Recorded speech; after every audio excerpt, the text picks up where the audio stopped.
ರಾಜ್ಯದಲ್ಲಿ 2025-26ನೇ ಸಾಲಿನ ಎಸ್ಎಸ್ಎಲ್ಸಿ ಪರೀಕ್ಷಾ ಫಲಿತಾಂಶ ಪ್ರಕಟಗೊಂಡಿದೆ.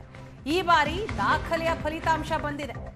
ಎಸ್ಎಸ್ಎಲ್ಸಿಯಲ್ಲಿ 94.1% ವಿದ್ಯಾರ್ಥಿಗಳು ತೇರ್ಗಡೆ ಹೊಂದಿದ್ದಾರೆ. ಒಟ್ಟು 7,26,000 ವಿದ್ಯಾರ್ಥಿಗಳು ಪಾಸ್ ಆಗಿರೋದು.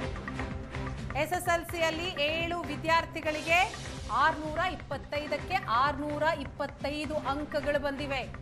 ಟಾಪರ್ ಆಗಿದ್ದಾರೆ. ಎಸ್ಎಸ್ಎಲ್ಸಿ ಪರೀಕ್ಷೆಯಲ್ಲಿ ಈ ಬಾರಿಯೂ ಕೂಡ ವಿದ್ಯಾರ್ಥಿನಿಯರದ್ದೇ ಮೇಲುಗೈ.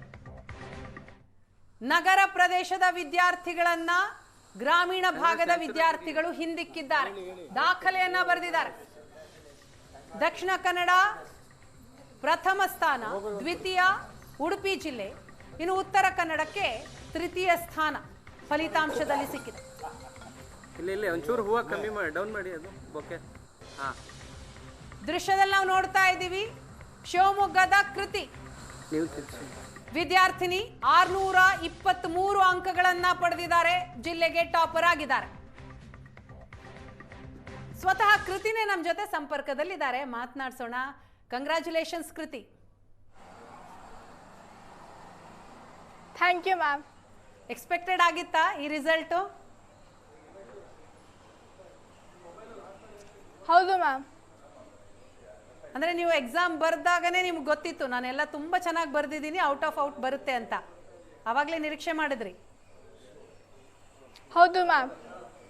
Yes ma'am. ಕ್ಲಾಸಲ್ಲೂ ಕೂಡ ನೀವು ಟಾಪರಾ? Yes ma'am.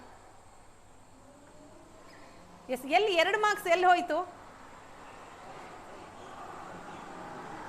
ಸೈನ್ಸಲ್ಲಿ ಹೋಯ್ತು. ಸೈನ್ಸಲ್ಲಿ ಹೋಯ್ತಾ? 2 ಸೈನ್ಸಲ್ಲೇ ಹೋಗಿದ್ದಾ? ಮತ್ತೆಲ್ಲ out of out? Yes ma'am. ಯಾವ್ದು ಕಷ್ಟ ನಿಮಗೆ? ಸಬ್ಜೆಕ್ಟ್ ಯಾವ್ದು ಕಷ್ಟ ಆಗಿತ್ತು? ಕಷ್ಟ ಸಬ್ಜೆಕ್ಟ್ ಅಂತ ಏನೂ ಇಲ್ಲ, ಎಲ್ಲ ಸಬ್ಜೆಕ್ಟು ತುಂಬಾ ಸುಲಭವಾಗಿ ಇತ್ತು. ಕ್ವಶನ್ ಪೇಪರ್ ಎಲ್ಲ ಈಸಿಯಾಗೇ ಇತ್ತು. ಹೇಗ್ ಗೊತ್ತಾಯ್ತು ನಿಮ್ಗೆ 623 ಬಂದಿದೆ ಅಂತ? ನೀವೇ ನೋಡಿದ್ದ ವೆಬ್ಸೈಟ್ ಅಲ್ಲಿ, ಪೇರೆಂಟ್ಸ್ ನೋಡಿದ್ದ, ಅಥವಾ ಸ್ಕೂಲಿಂದಾನೇ ಫೋನ್ ಬಂದಿದ್ದ, ಹೇಗೆ? ನಮಗೆ school vice principal Praveen sir ಅವರು ಫೋನ್ ಮಾಡಿಬಿಟ್ಟು ಫಸ್ಟ್ ಹೇಳಿದ್ದು. ಹೇಗನ್ನಿಸ್ತವಾಗ? ತಂದೆ ತಾಯಿ ಏನ್ ಹೇಳಿದ್ರು? ಬಹಳ ತಂದೆ ತಾಯಿ ಕಂಗ್ರ್ಯಾಚುಲೇಟ್ ಮಾಡಿದ್ರು. ನನಗೂ ಬಹಳ ಖುಷಿ ಆಯಿತು. ಹೋಪ್ಸ್ ಇತ್ತಾ ಕೃತಿ ನಿಮ್ಗೆ ಒಳ್ಳೆ ಮಾರ್ಕ್ಸ್ ಬರುತ್ತೆ? ಯಾಕಂತಂದ್ರೆ 1 ವರ್ಷದಿಂದ ಏನು ಓದಿರ್ತೀರಲ್ಲ, ಅದು ಗೊತ್ತಾಗೋದು ರಿಸಲ್ಟ್ ಟೈಮಲ್ಲಿ. ಹೌದು ಮ್ಯಾಮ್. ಹೇಗೆ ಸ್ಟಡಿ ಮಾಡ್ತಿದ್ರಿ ಎವ್ರಿ ಡೇ? ಸ್ಕೂಲ್ ಸ್ಟಾರ್ಟಿಂಗ್ ಇಂದ ಇಲ್ಲಿವರೆಗೂ ತುಂಬಾ ನಮಗೆ ಸ್ಕೂಲಲ್ಲೇ 8 ಗಂಟೆಯಿಂದ ಸಂಜೆ 8 ಗಂಟೆವರೆಗೂ ನಮಗೆ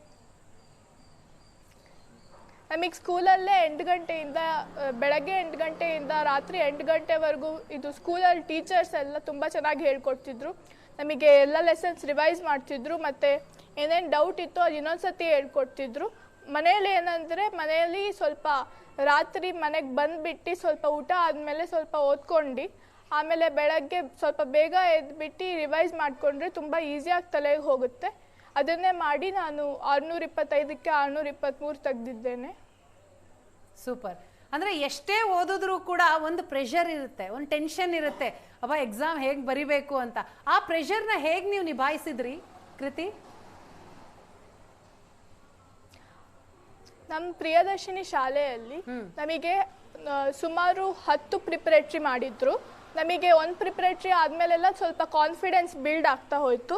ಇವಾಗ 1 ಪ್ರಿಪರೇಟ್ರಿಯಲ್ಲಿ ಮಾರ್ಕ್ಸ್ ಹೋಗಿದ್ರೆ ನೆಕ್ಸ್ಟ್ ಪ್ರಿಪರೇಟ್ರಿಯಲ್ಲಿ ಅದನ್ನು ಬೆಟರ್ ಮಾಡೋಕ್ಕೆ ಟ್ರೈ ಮಾಡೋದು ನಮ್ಮ ಶ್ರಮ ಹಾಕಿದ್ವಿ. ಲಾಸ್ಟಲ್ಲಿ 10 ಪ್ರಿಪರೇಟ್ರಿ ಆದಮೇಲೆ ಫೈನಲ್ ಎಕ್ಸಾಮ್ ತುಂಬ ಆತ್ಮವಿಶ್ವಾಸದಿಂದ ಅಟೆಂಡ್ ಮಾಡಿದ್ವಿ. ಅದಕ್ಕೆ ಚೆನ್ನಾಗಿ ಮಾರ್ಕ್ಸ್ ಬರುತ್ತೆ ಅಂತ ಹೋಪ್ ಇತ್ತು. ಎಸ್. ಈಗ ಸ್ಕೂಲಿಂದ ಪ್ರಿನ್ಸಿಪಲ್ ಫೋನ್ ಮಾಡಿ ಏನು ಹೇಳಿದ್ರು? ಮೊದಲೇ ಗೊತ್ತಿತ್ತ ಪ್ರಿನ್ಸಿಪಲ್ಗೆ ಕೃತಿ ತುಂಬ ಚೆನ್ನಾಗಿ ಓದ್ತಾರೆ, ಚೆನ್ನಾಗಿ ಮಾರ್ಕ್ಸ್ ಬರುತ್ತೆ, ಅವ್ರಿಗೊಂದು ಹೋಪ್ಸ್ ಇತ್ತು ಅನ್ಸುತ್ತಲ್ಲ? Yes ma'am. ಅವ್ರು ಫೋನ್ ಮಾಡಿಬಿಟ್ಟು ಫಸ್ಟ್ ಹೇಳಿದ್ರು ಸ್ಟೇಟಿಗೆ 3rd ರ್ಯಾಂಕ್ ಅಂತ. ಸೂಪರ್. ಮುಂದೇನು ಏನು ಕನಸು ಕಂಡಿದ್ದೀರಿ?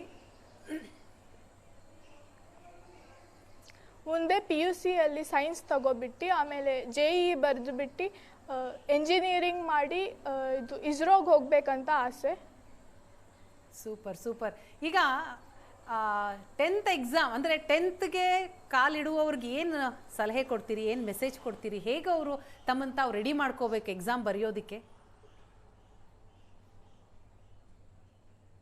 ಇವಾಗ ಫಸ್ಟ್ ಏನಂದ್ರೆ ಅವ್ರು ಟೀಚರ್ಸ್ ಪಾಠ ಮಾಡೋದಾದ್ಮೇಲೆ ಮನೆಗೆ ಹೋಗ್ಬಿಟ್ಟು ಎಲ್ಲ ನಾವು ನೋಡ್ಕೋಬೇಕು. ನಮಗೆ ಏನೇನು ಅರ್ಥ ಆಗಿದೆ, ಏನೇನು ಅರ್ಥ ಆಗಿಲ್ಲ ಅದ್ರ ಮೇಲೆ ಗಮನ ಕೊಡಬೇಕು. ಏನೇನು ಅರ್ಥ ಆಗಿಲ್ಲ ಅದನ್ನ ಟೀಚರ್ಸಿಗೆ ವಾಪಸ್ ಹೋಗ್ಬಿಟ್ಟು ಕೇಳಬೇಕು, ಅಥವಾ ನಾವೇ ಸ್ವಲ್ಪ ಟ್ರೈ ಮಾಡಿದ್ರೆ ನಮಗೆ ಈಸಿಯಾಗಿ ಆನ್ಸರ್ ಬರುತ್ತೆ. ಯಾವತ್ತೂ ಟೆನ್ಷನೇ ಆಗಿಲ್ಲ ನಿಮಗೆ? ಮತ್ತೆ ನಾವು ಇಲ್ಲ, ಟೆನ್ಷನ್ ಏನಾಗಿಲ್ಲ. Yes, super. Thank you, all the very best Kriti. SSLC ಪರೀಕ್ಷೆಯಲ್ಲಿ 7 ವಿದ್ಯಾರ್ಥಿಗಳು 625ಕ್ಕೆ 625 ಅಂಕ ಪಡೆದಿದ್ದಾರೆ. ಈ ಬಾರಿ ದಾಖಲೆಯ ಫಲಿತಾಂಶ ಬಂದಿದೆ. ಹಾಗಾಗಿ ಕೇವಲ ಮರು ಪರೀಕ್ಷೆ ಒಮ್ಮೆ ಮಾತ್ರ, 3ನೆಯ ಪರೀಕ್ಷೆಯನ್ನ ಮಾಡಲ್ಲ ಅಂತ ಸ್ವತಃ ಶಿಕ್ಷಣ ಸಚಿವರು ಹೇಳಿದ್ದಾರೆ.